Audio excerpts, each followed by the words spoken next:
স্বাস্থ্যসম্মত খাবার খেতে কে না চায়? আপনার পরিবারের প্রতিটা সদস্য মোয়া খেতে পছন্দ করে, কিন্তু বাজারের মোয়া খেতে অস্বস্তি বোধ করে বা অস্বাস্থ্যকর, তার জন্য খেতে পারছেন না। তাহলে এভাবে ঘরোয়াভাবে তৈরি করে বাচ্চা এবং পরিবারের সকলকে খাওয়াতে পারেন। আসসালামু আলাইকুম সবাইকে। আশা করি সবাই ভালো আছেন। আল্লাহর অশেষ রহমতে আমরাও অনেক ভালো আছি। আজকে আমি আপনাদের সাথে শেয়ার করছি আমি কিভাবে ঘরোয়াভাবে মোয়া তৈরি করি, সেটা আপনাদের সাথে শেয়ার করছি। আর এই মুড়ির মোয়াটা 15 থেকে 20 দিন ঘরে রেখে খাওয়া যায়। আর 15 থেকে 20 দিন ঘরে এটা মুচমুচে অনায়াসে থাকে। আপনি চাইলে আপনার পরিবারের সকল সদস্যের জন্য এরকম করে মোয়া তৈরি করে দিতে পারেন। তো আমার বাচ্চা ও তার বাবা পরিবারের সকল সদস্য এই মোয়া খেতে অনেক পছন্দ করে। তাদের জন্য আমার আজকে এই মোয়া তৈরি করা। যদি ভালো লাগে অবশ্যই সবাই আমার ইউটিউব চ্যানেলটি সাবস্ক্রাইব করবেন। ফেসবুক পেজ থেকে দেখলে ফলো দিবেন, শেয়ার করবেন, সুন্দর সুন্দর কমেন্ট করবেন। তো কিভাবে আমি তৈরি করছি সেটা এখন আপনাদের সাথে শেয়ার করছি। তো এরকম করে গোল গোল করে আমি মোয়াগুলো তৈরি করব। প্রথমে আমি একটা প্যান নিয়েছি, সেখানে আমি আখের গুড় নিচ্ছি। আর মোয়া তৈরিতে আখের গুড় কিন্তু অনেক ভালো।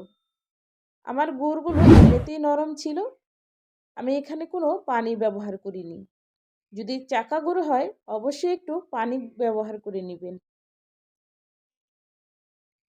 তো গুড়টা আমি জাল দিয়ে নিচ্ছি, আর একটু পরপরই পরীক্ষা করে নিচ্ছি যেন এটা মোয়া তৈরি করার জন্য উপযোগী হয়েছে কিনা।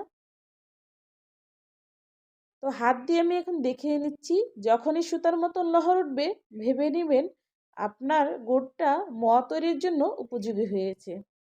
তো প্রথম আমি এতটুকু মুড়ি নিয়েছি, আর মুড়িগুলো সব আমি পাক দিয়ে নিচ্ছি। প্রয়োজন হলে আবার একটু নিয়ে নিব। মুড়ি আমি আবারও একটু নিয়ে নিচ্ছি, আর চুলার জালটা বন্ধ করে নিয়েছি। এখন এটা বেশি গরমে আমি কিন্তু হাত দিব না। যখন গরমটা একটু কমবে তখন আমি হাত দিব। আমার হাতে যেন সয় সেই রকম অবস্থায় আমি নিয়ে নিব। অনেকের হাতে গরম কোনো কিছু সয় না, তারা গরম এই মুড়ির মোয়া তৈরি করার সময় হাতে একটু তেল বা ঘি ব্যবহার করে নিতে পারেন, তাহলে হাতে গরম এই তাপমাত্রাটা সয়ে নেবে। তো আমি মুড়ির মোয়াগুলো বেশি বড় করব না, এরকম সাইজের করব। যেহেতু আমার ঘরে বাচ্চা আছে, এর জন্য আমি ছোট ছোট করেই করব। আর ছোট জিনিস কিন্তু দেখতেও ভালো লাগে, খেতেও কিন্তু অনেক ভালো লাগে। তো এভাবে আমি সবগুলো আস্তে আস্তে করে তৈরি করে নিচ্ছি।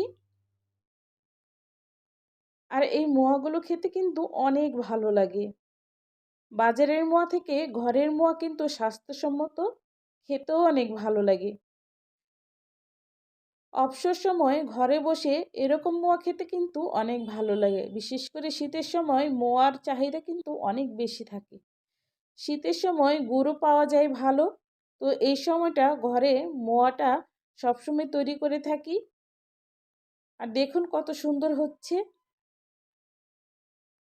যখন মোয়ার এই খামিরটা আপনার শক্ত হয়ে আসবে, ঠিক তখনই আপনি আবার একটু প্যানটা হালকা গরম করে নেবেন। এর জন্য আমি কিন্তু চুলা থেকে নামিয়ে নিইনি।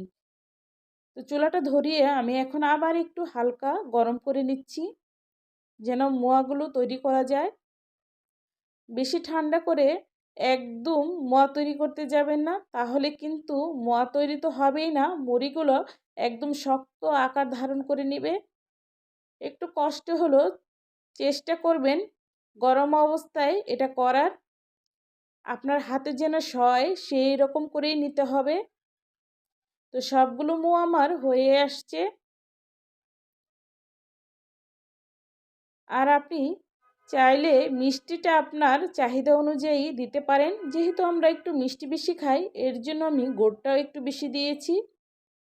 যেহেতু ঘরোয়াভাবে খাবো, তাহলে কম মিষ্টি বা কেন দিব। সবগুলো মোয়া আমার হয়ে গেছে। মাশাআল্লাহ, দেখতে অনেক সুন্দর হয়েছে, আর খেতেও অনেক ভালো হয়েছে।